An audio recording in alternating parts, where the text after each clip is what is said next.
Good morning. May it please the Court. Christy Bergerman-Rothel on behalf of Citizens Property Insurance Corporation. I would like to request 2 minutes for rebuttal. We're here this morning regarding a rare late-reported Hurricane Wilma case that went to trial. And there's two issues that Citizens has raised on appeal. First, that the trial court erred by excluding the vital testimony of insurance agent Celia Duarte in response to the surprise testimony of Mayra Ortiz, who for the first time at trial testified with certainty that she contacted the insurance agent to report a claim. And what had she said in her deposition? She had said in her deposition, it kind of went back and forth. She wasn't clear. First, she indicated her stepfather indicated to call within weeks of the storm. She got the number from a statement. She wasn't sure what the statement was. Who did she say she thought she had called in her deposition? Initially, she said it was either Citizens or the agent. So in other words, the agent was one of the alternative phone calls she had made. In her initial testimony at the deposition. And then in trial, she said, no, it was definitely the agent. And there was actually, yes, that is true. So the surprise wasn't that she had called the agent. The surprise was that she now limited it from 2 people to 1 person. Right? That's the surprise. That is part of the surprise, yes, Your Honor. What's the other part of the surprise? Well, it's also that her testimony was a little more complex than that at the deposition, in that on a leading question, on redirect from cross from Mr. Mejia's attorney, she indicated he basically every time there is a glitch or a potential ambiguity in a deposition, and that glitch or ambiguity is cleared up at testimony, you exclude the testimony as a surprise? Isn't that what you're saying? No, I don't think that's what I'm saying at all. What are you saying? I'm saying that this testimony has been a moving target throughout the testimony is I may have said it to X or Y. At the trial, the same person whose deposition you have obviously taken say it wasn't Y, it was X for sure. And you say that because of that, you exclude their testimony. Yes, because that wasn't her testimony. That, in all due respect, is fill in the adjective. Well, I'm not looking to exclude her testimony. Let me clarify that. It's not to exclude her testimony. That should be presented to the jury as the overall picture of the credibility of how the testimony has been But now you wanted to enforced. call an unlisted witness to rebut her testimony and impeach her. We want to call Celia Duarte, the insurance agent, because for the first time now at trial, it is definitely her that they're saying is who they contacted. So let me ask you a question, though, because I can't quite get past the surprise argument that you make. I don't really see where the only surprise is that she went from saying, I either called one or the other, to saying, I called the other. And so the surprise isn't that she called someone, it's that she now knows that she called one of the 2 people she had previously said she thought she called. So it seems to me that after the deposition, you were on notice that you were going to have to prove that she didn't call either one, A or B. At trial, now you knew you only had to prove that she didn't call B. So there's no surprise. In fact, she did you the favor of limiting the number of impeachment witnesses you needed to call from 2 to 1. So how can there be a surprise when you knew after her depo, if you were going to prepare this case properly for trial, you were going to have to call 2 witnesses, both of whom were going to have to come in and say, she never called me. Now at trial, you only need to call 1 witness who's going to come in and say, she never called me. How is that a surprise? How can you, here, I guess, let me phrase it more sharply for you. How can, under those circumstances, we find that the trial court abused its discretion, the broad exercise of its discretion, in denying you the right to call an unlisted witness? Where is the prejudice, the surprise, that would require us to say that no reasonable jurist would have made the same decision? Well, I think that comes from looking at the factors in Binger, one of which is a consideration of whether the opposing party has knowledge of that witness. Here, their own witness is giving testimony that she called the insurance agent. A, that's only one factor. True. And B, the determination of the weight of the factors is for the discretion of the trial court. Isn't that both of those things true? That is true. And what we are arguing is that under the circumstances it was an abuse of discretion. It was an abuse of discretion. And such a abuse of discretion as to require an entire new trial because of this? Under the circumstances of this case, yes. That's your position? Yes, What about the because- other point on appeal? The other point on the appeal is that regarding deemed admissions, there are requests for admissions served on Mr. Mejia in July of 2010. Aren't there very many cases which hold that letting you in or out of the admissions is discretionary also? Yes, if the proper procedure is followed, which is to seek relief under the rule for that. Yes. No relief was sought here until the first day of trial, August 1st, almost 2 full years after they were overdue. And Well, we said- what exactly were the admissions that you, there were the exclusion of the effect of which you say alternatively requires a new trial? There were several, and that is based on the Macias and Waldrep line of cases that says you establish late notice, there's a presumption of prejudice, and then you overcome that. But that was the issue in the case. And that's our position, is that he shouldn't have even gotten to be to the, So then, what you're saying is that the admission is the end of the case? that's correct, that it would have supported a motion for summary judgment at the time of those admissions, when the only testimony was that Mr. Mejia's wife had contacted the insurance company or the insurance, the insurance company at some time after the hurricane, which could have been 2009. It was his admissions under oath that it was his wife that called, and that was what was used to defeat the motion for summary judgment. And then it was after the summary judgment that that testimony then changed and changed again.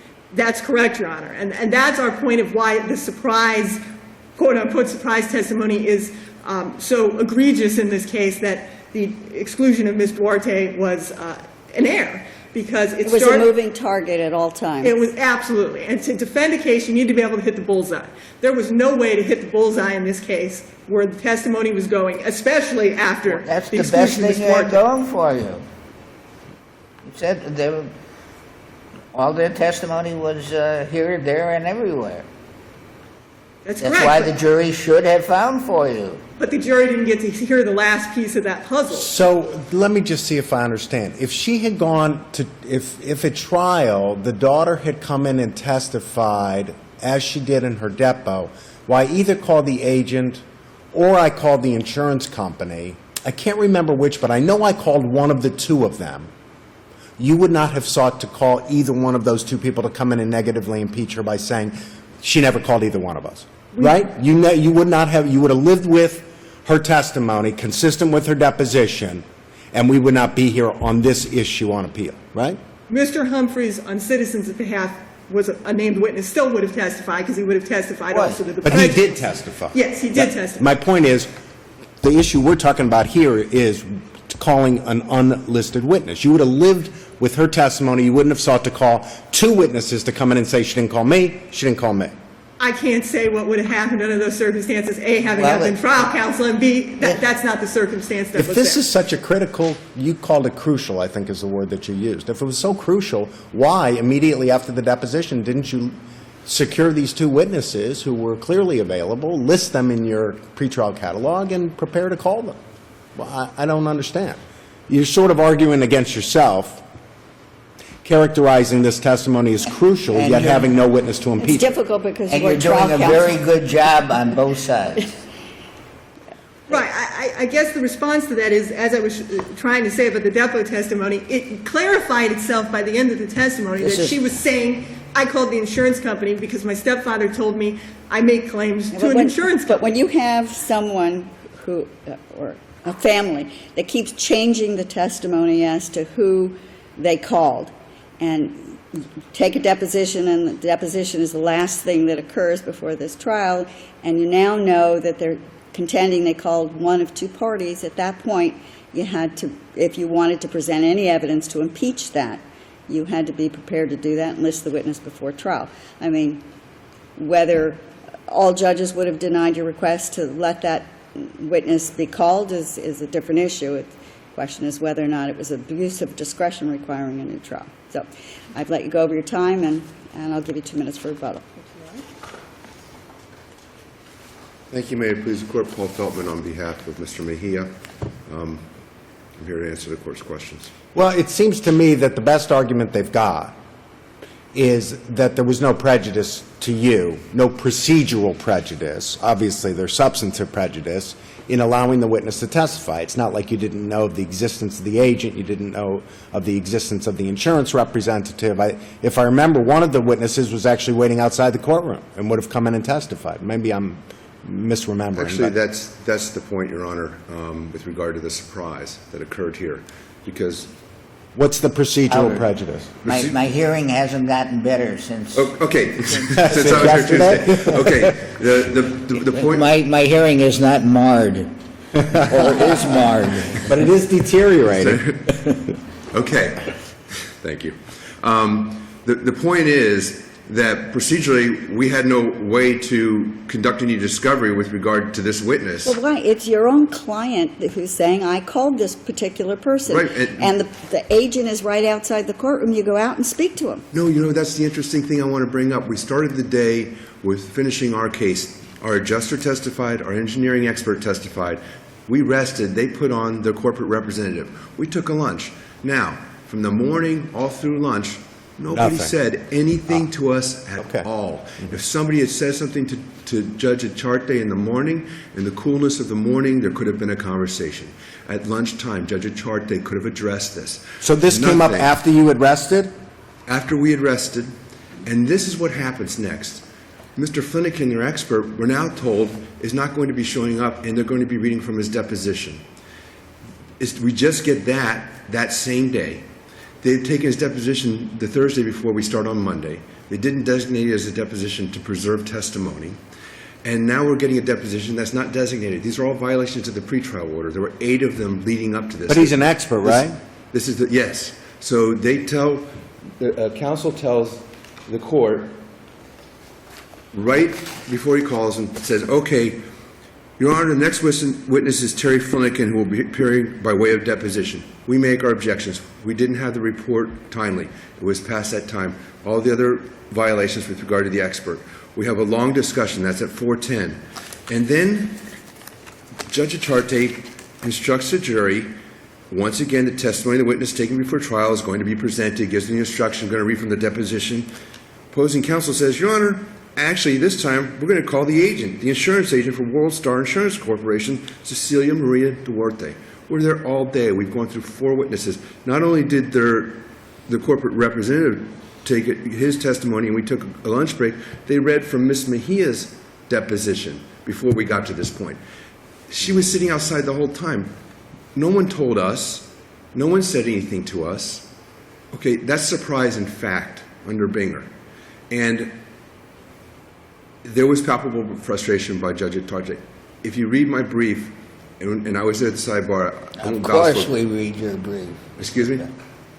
Of course we read. I know, I'm sorry. I meant, if you review back that portion of the brief, he was surprised. He did not understand what was going on. He looked and he said, is this a different witness? And it was, yes, we've never heard of her. They had her the whole time. They could have said something to us. All this is about, you could take her deposition or anything like that. They never subpoenaed her. When did Ms. Yet- Mejia testify, in the order of your witnesses? Was It she went- on the first day of the trial? The first witness out? Yes, Miss Ortiz, the daughter. The daughter, I mean. Yes. Sorry. First one. So, She was the first witness? I believe she was. Okay. I brought this. But she was certainly on the first day She was of on the first day, of yes. your trial. And so here we've gone through 1, 2, 3, 4 witnesses. They've read the deposition of Ms. Mejia. We've had the morning. We've had the lunch break. They've known, and she's outside, complete prepared to testify.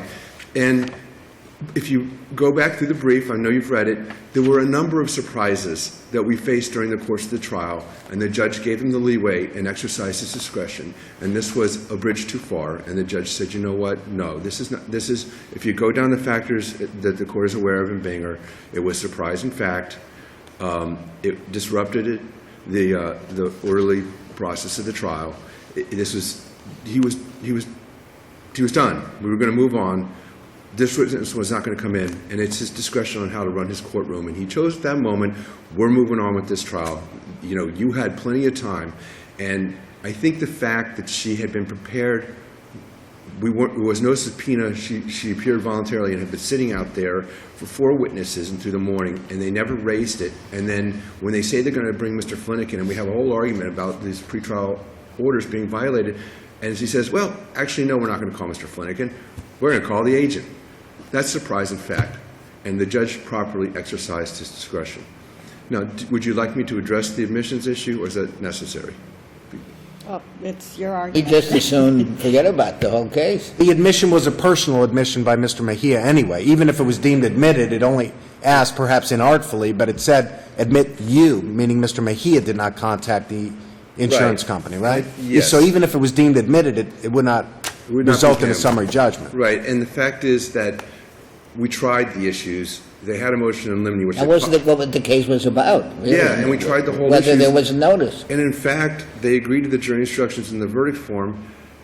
They never objected to any of the notice issue. Was all completely tried. It was not like they tried to enforce it during the course of the trial, so it was waived. And in fact, when we were going over the verdict form, opposing counsel said the way we phrased it on the verdict form is such. This is their form, which they got. Do you find that the greater weight of the evidence that George Mejia gave prompt notice of his loss to citizens? I agree with that. In light of the testimony of the stepdaughter, Mr. Mejia, I agree that's a fact issue. It's replete through the record in this that they agreed that these were issues that were tried. The admissions were not going to have any substantive weight. And I believe if the court has no more questions for me, I'll sit Thank you back very down. much. Thank you all very much. Have a wonderful day. Better today, Mr. Excuse me? Had a better day today. Yes. Thank you, Ann.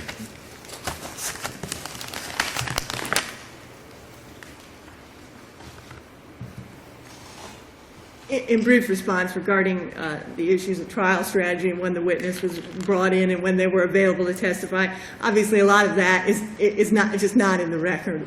Who was available when they were able to be contacted. True, of Dispute course. any of it? I, not being trial counsel, have no basis on which to dispute But it. don't you, Do you, Citizens Property Insurance Company, whom you represent, dispute any statement that was made by counsel? It's my understanding that the witness was brought in and available as soon as she was available to give this testimony. He just said to the contrary. Do you dispute what he said? I have no basis on, other than to say that was my understanding, she was brought in and was able to testify when she was able to testify. He just disabused you of that understanding. Do you have any reason to doubt the veracity? He was there at the trial and you weren't. All I can say is what my understanding is. so even regardless of when the witness came or was available, you would have to establish that citizens could not reasonably foresee the need to call the agent, right? Right, and that's our position, is that we did not reasonably foresee the absolute need to call the agent based on the moving target, And the that- circular testimony. And the trial judge abused his discretion requiring a new trial because he disagreed with that view. That is our position, yes, because Thank you. it wasn't a surprise. Thank you very Thank you. much. Thank you all.